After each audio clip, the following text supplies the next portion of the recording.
Bonjour à tous, bienvenue pour cette nouvelle vidéo, un résumé de la 10e ronde du championnat du monde, donc la 10e sur 14 sur le championnat du monde 2021 qui oppose Magnus Carlsen, le champion du monde en titre, au Ayaan Nepomniachtchi, le challenger, le vainqueur du tournoi des candidats, qui fait pâle figure on va dire, au milieu de ce championnat. Eh bien, il y a déjà 3 défaites, donc on a un score de 6 à 3 en faveur de Carlsen avant cette 10e ronde. Donc il en reste 5 au total. Donc franchement, les probabilités de voir Ayaan Nepomniachtchi champion du monde sont vraiment l'ordre de l'impossible presque. Et puis quand on voit le niveau de Carlsen, ça semble compliqué.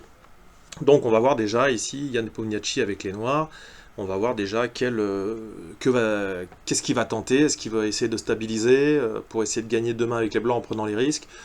Ou est-ce qu'il va jouer son va-tout? En tous les cas, on a vu que les parties qu'il avait perdues l'avaient complètement démoralisé, et puis qui ne le serait pas face à cette machine de guerre, on va dire.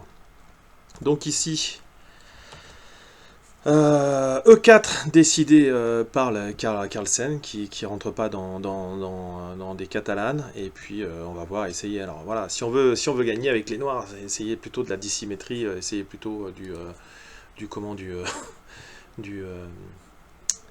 de la sicilienne, là ici, on va voir peut-être de l'espagnol, et puis on retrouve sur la Petrov. Alors il faut savoir quand même qu'à chaque fois la Petrov, elle a vraiment une réputation d'annuler, parce qu'il y a le pourcentage de parties nulles sur la Petrov est vraiment très très fort. Alors il y a moyen de faire des lignes un petit peu plus compliquées, mais en tous les cas, si les deux n'ont pas envie de combattre, ça va être très très compliqué.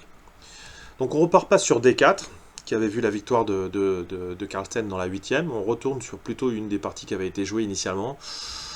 Donc là, on arrive sur des variantes un peu plus compliquées. Donc, cavalier D3, c'est pas non plus le plus ambitieux pour les blancs, mais bon, Carlsen a besoin de 2 nuls pour être champion du monde. Voilà, il n'y a aucune raison qu'il soit d'humeur belliqueuse, on va dire.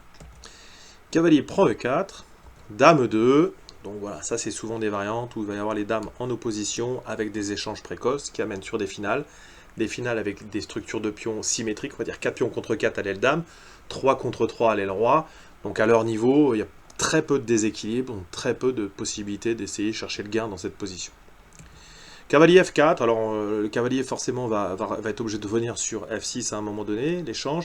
Et puis finalement, cavalier F4, est-ce qu'il est mieux positionné que F6? C'est difficile. En tous les cas, les noirs ici peuvent avoir des plans ambitieux à l'aide de G5.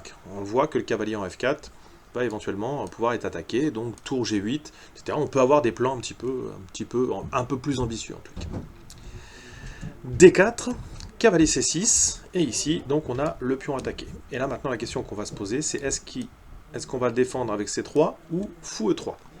Et finalement ici, on remarque qu'il n'y a pas beaucoup de parties qui ont été jouées avec cette variante. Alors C3 semble naturel ici, mais justement on peut avoir des possibilités de G5. Voilà, c'est ça qu'on va voir. Sur C3 ici, et c'est ce qui a été joué par le champion du monde, G5, et le cavalier forcément est mal positionné, donc il vient en G3 par exemple. Sur tour G8, eh bien on a quand même un petit retard de développement pour les blancs, même s'ils ont une structure qui est absolument saine.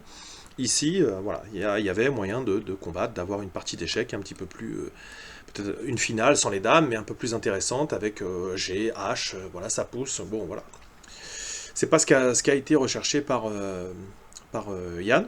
Après cavalier C6, on pouvait jouer fou E3, qui était un petit peu plus précis, et encore, voilà, on peut avoir quand même du G5, avec sur cavalier G3, fou G7, en tous les cas, voilà, on a créé quelque chose, en tous les cas. Ici, pas possible de prendre sur G5, parce que le pion D est en prise. Donc là, on avait, si on veut poursuivre un combat un peu plus déséquilibré, fou E3, C3, ça semble logique, voilà, mais avec G5, on avait quelque chose de plus intéressant. En tous les cas, D5, et là, on comprend que les deux sont pas venus pour en découdre. Carlsen, c'est normal. Quelques nuls lui suffisent pour être champion du monde. Et puis bon, bah, il a la tête dans le seau, faut être honnête, hein, Yann. Cavalier D2, cavalier D8. Donc là, effectivement, on veut jouer C6, donc le cavalier est peut-être mieux positionné. Cavalier F3, dame E2, fou E2, Et puis là, on sent que ça va être chaud. Fou D6. Petit roc. Fou D3. Tour 8. On prend la colonne ouverte, mais on laisse rien faire. Tour prend. Enfin, cavalier prend, pardon. Cavalier E6, cavalier prend, fou prend. Donc là, on a une position complètement symétrique. Au niveau des pièces mineures, on n'a pas de déséquilibre de créer. G3, G6, c'est intéressant parce que les deux vont mettre le cavalier en fianchetto. Cavalier G2, tour 8. F3, c'est classique hein, quand il y a eu l'échange des dames. Et puis ici, on veut essayer de centraliser le roi. Bon, ça vient prendre des cases au cavalier, au fou. Donc F3, roi F2, c'est assez classique. Cavalier H5. On veut pouvoir pousser F5 bientôt. Roi F2. C6. Donc structure symétrique à l'aile dame. G4. Le cavalier en fianchetto. F4. Aucune raison de ne pas vouloir les échanges pour Carlsen. On l'a dit et répété. La nulle lui suffit. Cavalier F4. G5. Cavalier E2. Voilà. Ici, pareil. Hein, si Carlsen opte pour l'échange, ici, là, on a un premier déséquilibre. On a un bon fou pour les blancs, contre le cavalier qui est bien centralisé, etc. Donc là, on aurait eu un combat, peut-être du temps, ce que voulait pas forcément Carlsen, maintenant avec la position qu'il a. Donc cavalier E2, F5, H3, roi F7, donc la position symétrique des rois, tour H1, on veut pouvoir pousser le pion H, H6, F4. Et donc là, Carlsen propose directement les échanges sur la case F4 ou G4. Échange ici, fou prend, prise. Alors là, quand même, fou G6 menaçait.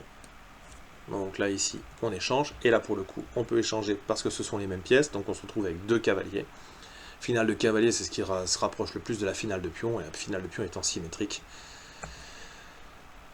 On ne va pas laisser prendre en B7. Donc après tour H7, cavalier G7, prise du pion. Mais là, on attaque à la fois la tour qui est non défendue et le pion. Il faut retirer la tour.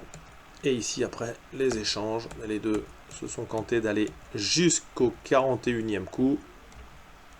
Cavalier sur un avant-poste, mais ça ne pose pas vraiment de problème. Et échange. Et puis, les deux vont pouvoir venir avec une position symétrique. C'était le 41e. Il y a interdiction de proposer nul avant le 40e, donc ils sont arrivés voilà, à ce niveau-là, ils savent très bien quand ils ont bien compris au niveau du temps à la pendule, etc. Donc, une nulle rapide, pas grand-chose de plus à dire, voilà. Donc on est à 10 parties, 6,5, 3,5, voilà, il reste que 2 nuls pour Carlsen pour prendre l'avantage.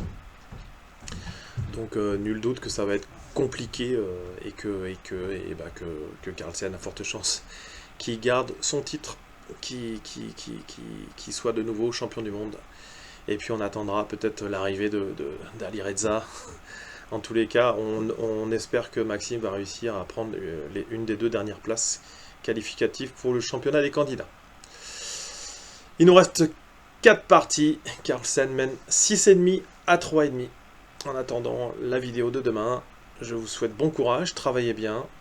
Je vous rappelle le site internet, hein, il y a d'autres choses, allez voir sur le site internet www.chesstrainer2000.com. Toutes les vidéos sont référencées par thème, l'ouverture, les stratégies, la tactique, etc. N'hésitez pas à aller sur le site, aller jeter un coup d'œil, tout ça c'est gratuit. Voilà. Merci encore de me suivre, je vous dis à bientôt. Ciao, ciao.